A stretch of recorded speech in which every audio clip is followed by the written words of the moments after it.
Today we are going to talk about the brachial plexus, and not just any brachial plexus, but brachial plexus pasta. Here we go.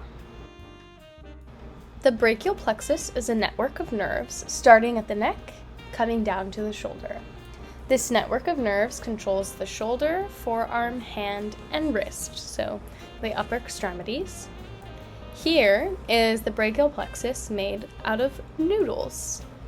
It looks a little confusing, so let's break it down.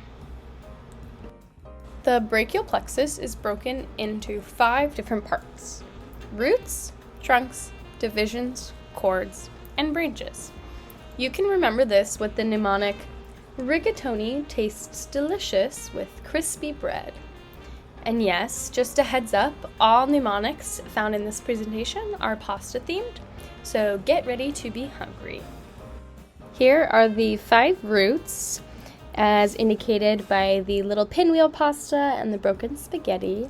It's C5, C6, C7, C8, and T1. These 5 roots merge to create 3 trunks: the upper, middle, and lower trunks, also known as the superior, medial, and inferior trunks.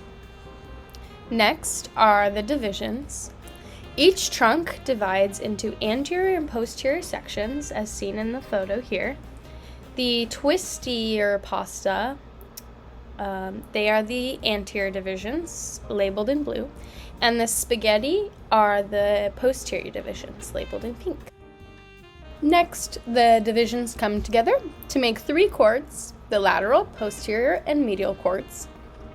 The 3 posterior divisions come together to make the posterior cord, and the anterior divisions make the lateral and medial cords, 2 going to the lateral and 1 going to the medial cord. Lastly, there are 5 terminal branches: musculocutaneous nerve, axillary, median, radial, and ulnar nerves. I remember this as making Annie's macaroni really urgently. This is the basic structure of the brachial plexus, so let's see what muscles the terminal branches innervate. The musculocutaneous nerve innervates the coracobrachialis, biceps brachii, and the brachialis. And you can remember this just by thinking of creamy, beautiful bolognese. The axillary nerve innervates the deltoid and the teres minor. And you can remember this by thinking of some delicious tortellini. The median nerve innervates the forearm flexors, flexor digitorum profundus, and the hand muscles, specifically the thumb. The flexor digitorum profundus is also innervated by the ulnar nerve, which we'll talk about in a little bit. The mnemonic to remember the median innervations is fantastically fresh homemade macaroni. The radial nerve innervates the posterior arm and the forearm extensors. And you can remember this by remembering my life motto: pasta always and forever. And the ulnar nerve, it innervates the flexor carpi ulnaris, flexor digitorum profundus, and the hand muscles on the ulnar side. So like I said earlier, the flexor digitorum profundus is also innervated by the median nerve, and so it's found here also innervated by the ulnar nerve. And you can remember this, FFH, as fettuccine for my husband. These were the terminal branches. And so next we'll go over the smaller branches that also come off of the brachial plexus. There are 11 other nerves that branch off of the brachial plexus.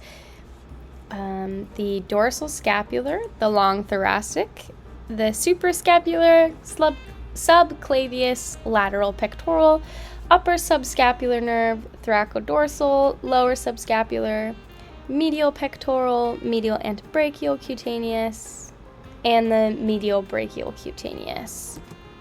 As you can see in the picture, the dorsal scapular and long thoracic come from the roots. The upper trunk has the suprascapular and subclavius. The lateral cord has the lateral pectoral.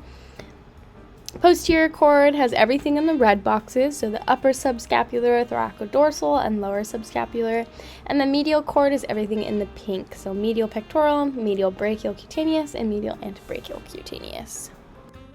Lastly, some pathology, a little clinical application. Someone comes in with a dislocated shoulder.